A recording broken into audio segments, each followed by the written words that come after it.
Mamma मला खाऊगल्लीची खूप आठवण येते. खाऊगल्लीची का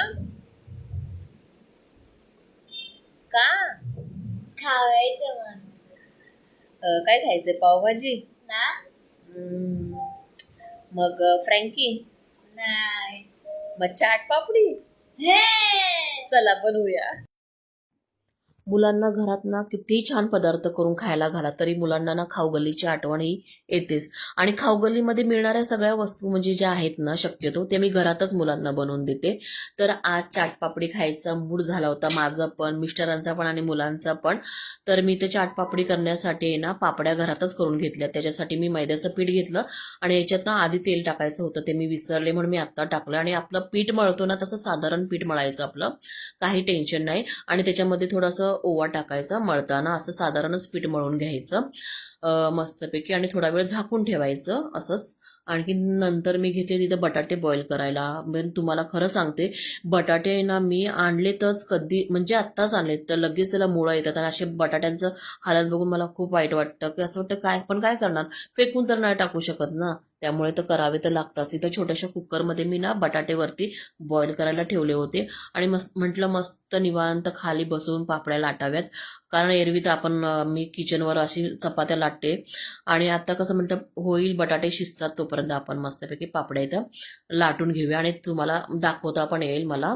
मस्तपैकी पेपर पसरून ठेवलेला त्याच्यामध्ये हे करायला. तुम्हाला मी सांगते, पापडी करताना ना आपला जो काट्याचा चमचा असतो ना त्याने त्या पापड्यांना होल करायचे. ऍक्च्युली ना मी केलेत ते, पण तिथे ना व्हिडिओमध्ये माझं शूट झालं नाही, स्किप झालं माझ्याकडून. तर तुम्ही आठवणीने करा, कारण आपल्या पापड्या आहेत ना या फुगायला नकोत, जास्त फुगता कामा नये, नाही तर त्या क्रंची असं क्रिस्पी होणार नाहीत.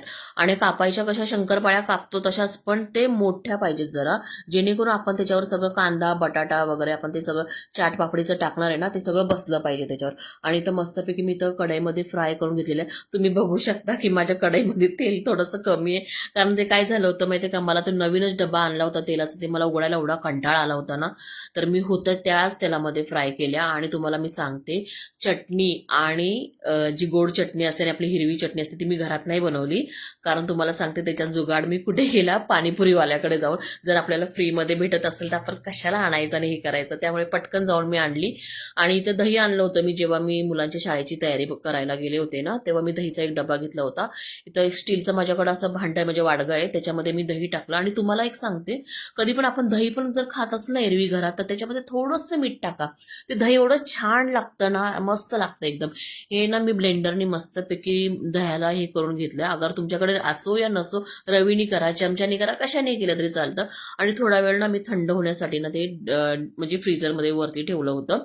आणि माझ्या मुलीची मैत्रीण आहे, तिला सांगितलं येईपर्यंत थोडासा बारीक कांदा कापून तू ठेव, तोपर्यंत मी पाणीपुरीवाल्याकडून चटणी आणि गोड चटणी घेऊन येते. तर हा म्हणत होता 20 का 30 का, मला 30 का बोलायचं आणि 40ची घ्यायची, आणि 40ची मागितली तर 50ची घ्यायची, असं माझं जुगाड चाललेलं आहे. नंतर मी आल्यानंतर घरात सगळी तयारी केली, तुम्ही बघू शकता. आणि मस्त पहिलं बाळाला दिलं मी इथे, कारण त्याला फक्त गोडच पाहिजे होतं म्हणून त्याला आधी सगळं गोड करून दिलं. मग नंतर ना एक मी ट्रे घेतली, त्याच्यामध्ये सगळ्या पापड्या अशा ठेवल्या.